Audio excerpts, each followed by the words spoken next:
वालेकुम वरहमतुल्लाहि वबरकातुहू।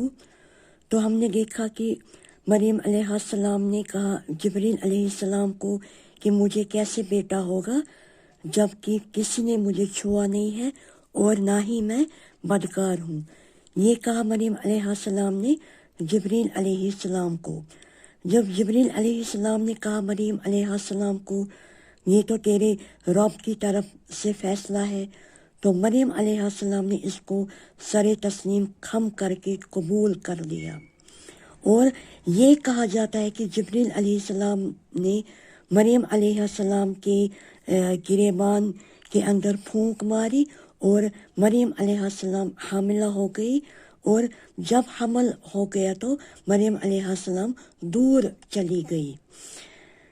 मरीम अलैहिस्सलाम पर जब मरीम अलैहिस्सलाम हामिला हो गई तो जो उनके ख़ानदान को जो इनको सहना पड़ा वो नाकाबिले ज़िक्र है, क्योंकि अब तो बनी इसराइल ने फैला दिया था, वहाँ पे मशहूर हुआ था कि मरीम अलैहिस्सलाम ने बदकारी की। और ये जो यूसुफ अल नजार जो इनके महराब में आते जाते थे तो इनके साथ नऊज़ बिल्लाह मरीम अलैहिस्सलाम ने बदकारी की, तो ये खूब सारा फैल गया था। मरीम अलैहिस्सलाम दूर चली गई। मरीम अलैहिस्सलाम जो थी वो एक आबिदा, एक पाक दामन औरत, वो बहुत ही मशहूर थी अपने ख़ानदान में, बनी इसराइल में। वो बहुत ही अपनी इबादत गुजारी तकवाशारी पर बहुत मशहूर थी। जब मरीम अलैहिस्सलाम पर ये तोहमत लगाई गई कि उन्होंने बदकारी की तो मरीम अलैहिस्सलाम दूर चली गई और ये भी कहा अल्लाह से, काश मुझे मौत आती या मैं कोई भूली हुई शाई होती। तो ये कहा जाता है कि मरीम अलैहिस्सलाम शाम भागते भागते शाम और बिलादी मिस्र के दरमियान एक जगह पे पहुंच गई। वहाँ पे मरीम अलैहिस्सलाम को उसको पेन शुरू हुआ, लेबर पेन शुरू हुआ और मरीम अलैहिस्सलाम ने वहाँ पे ईसा अलैहिस्सलाम को जन्म दिया। और वो जगह उस जगह से बैतुल मुक़द्दस लगभग 8 मील की दूरी पर था और उसी जगह को बैतुल लहम कहा जाता है, जहाँ से रसूलुल्लाह सल्लल्लाहु अलैहि वसल्लम ने मेराज किया था। कुछ ऐसा भी जिक्र आया है। और जो ईसाई है वो तो कहते हैं पक्का ये बैतुल लहम जगह है जहाँ पे मरीम अलैहिस्सलाम ने ईसा अलैहिस्सलाम को जन्म दिया। तो फिर अल्लाह ताला आगे क्या फरमाते हैं? अल्लाह ताला फरमाते हैं औज़ु बिल्लाहि मिनश शैतानिर रजीम। जब जिब्रील ने कहा था कि आपको बेटा होगा, मरियम ने कहा कैसे बेटा होगा जब मुझे किसी ने छुआ नहीं है और ना ही मैं बदकार हूँ। मैंने आपको थोड़ा फिर से बैकग्राउंड कह दिया कि क्या हुआ वाक़या। अब इंशाल्लाह अल्लाह ताला क्या फरमाते हैं? अल्लाह ताला फरमाते हैं क़ाल कज़ालिका। जब मरियम ने कहा कैसे मुझे बेटा होगा तो जिब्रील अलैहिस्सलाम कहते हैं क़ाल कज़ालिका, क़ाल कज़ालिका, बात तो यही है, बात तो यही है। क़ाल रब्बुकी हुवा अलैया हय्यिनु वलिनजअलहु आयतल लिन्नासि व रहमतम मिन्ना व कान अमरम मक़ज़िया। लेकिन तेरे रब तेरे परवरदिगार का इशारा है कि वो मुझ पर बहुत ही आसान है। अल्लाह ताला ने ये जो मरियम अलैहिस्सलाम का हामिला होना ये तो अल्लाह रब्बुल आलमीन के लिए आसान है ना। अगर हम याद करेंगे अल्लाह ताला ने आदम अलैहिस्सलाम को पैदा किया मदर और माँ बाप के बगैर। अल्लाह ताला ने हवा अलैहिस्सलाम को पैदा किया माँ के बगैर। अल्लाह ताला ने जो बनी आदम है, जो इंसानी नस्ल है, वो पैदा किया मर्द और औरत के ज़रिए। और ये होगी 3 मिसालें। अब ये चौथी मिसाल है कि अल्लाह रब्बुल आलमीन ने ईसा अलैहिस्सलाम को पैदा किया विदाउट एनी फादर। तो ये तो तेरे रब के लिए बहुत ही आसान है।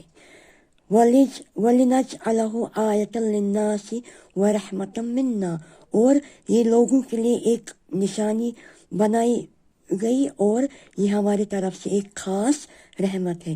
وکان امرم مقضیہ، اور یہ تو ایک طے شدہ بات ہے. اللہ تعالیٰ نے فیصلہ کیا مریم علیہ السلام کو بیٹا ہونا ہے. مریم علیہ السلام کنواری ماں ہوگی. مریم علیہ السلام کے بچے کا کوئی والد نہیں ہوگا، تو یہ ہونا تھا. اللہ نے فیصلہ کیا تھا تو اس کو کوئی روکنے والا نہیں تھا. پھر کیا ہوا؟ فَحَمَلَتْهُ فَانْتَبَذَتْ بِهِ مَكَانًا قَصِيًّا، پس وہ حمل سے ہو گئی اور اسی وجہ سے وہ یکسو ہو کر دور چلی گئی. وہ اس کے ساتھ دور چلی گئی، یعنی کہ اللہ نے اس کو مریم علیہ السلام حاملہ ہو گئی اور اس حمل کے ساتھ مریم علیہ السلام بہت دور چلی گئی.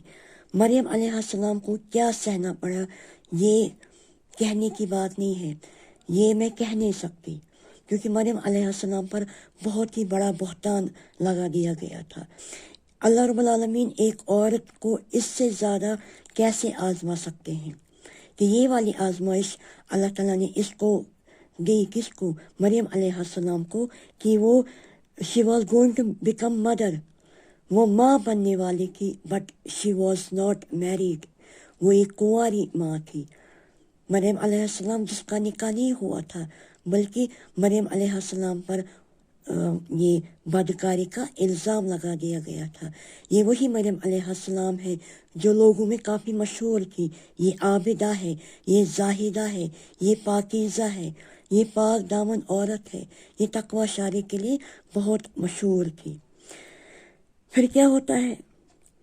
فَأَجَاءَهَا الْمَخَاضُ إِلَى جِذْعِ النَّخْلَةِ قَالَتْ يَا لَيْتَنِي مِتُّ قَبْلَ هَٰذَا وَكُنتُ نَسِيًّا مَنسِيًّا. پھر کیا ہوا؟ فَأَجَاءَهَا الْمَخَاضُ، پھر وہ درد ذہ میں مبتلا ہو گئی، اس کو لیبر پین شروع ہو گیا. إِلَى جِذْعِ النَّخْلَةِ، تو ایک کھجور کے تنے کے نیچے وہ آ گئی، یعنی کہ درد ذہ میں مبتلا ہو گئی اور وہ درد اسے کھجور کے تنے کے نیچے لے آیا. قالت، وہ کہنے لگی، یا لیتنی، کاش میں مت قبل ھذا، میں اس سے پہلے مر گئی ہوتی.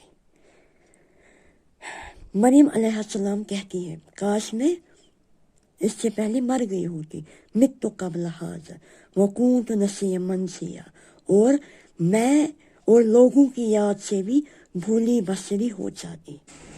یہ کہتی ہے مریم علیہ السلام، وہ اپنے لیے یہ کہتی ہے کاش میں مر گئی ہوتی. مریم علیہ السلام نے اللہ تعالیٰ کی جو آزمائش ہے سر تسلیم خم قبول کر دیا، مگر انسان ایک بشر ہے. مریم علیہ السلام پر تہمت لگائی گئی، مریم علیہ السلام کو بہت ساری مصیبتوں کا، پریشانیوں کا سامنا کرنا پڑا، اور مریم علیہ السلام کے ساتھ تو کوئی تھا ہی نہیں، وہ بالکل اکیلی تھی. پھر اس کے بعد کیا ہوتا ہے انشاءاللہ اگلی بار بتاؤں گی. اللہ رب العالمین سے دعا ہے کہ اللہ تعالیٰ مجھے، میری بہنوں کو مریم علیہ السلام کے نقش قدم پر چلنے کی توفیق عطا فرمائے. اللہ تعالیٰ ہمیں بھی، ہم سب کو اس طرح اپنی عزت اور اپنی عفت کی حفاظت کرنے کی توفیق عطا فرمائے. اللہ تعالیٰ ہم سب کو پاک دامن رہنے کی توفیق عطا فرمائے. والسلام علیکم ورحمۃ اللہ وبرکاتہ.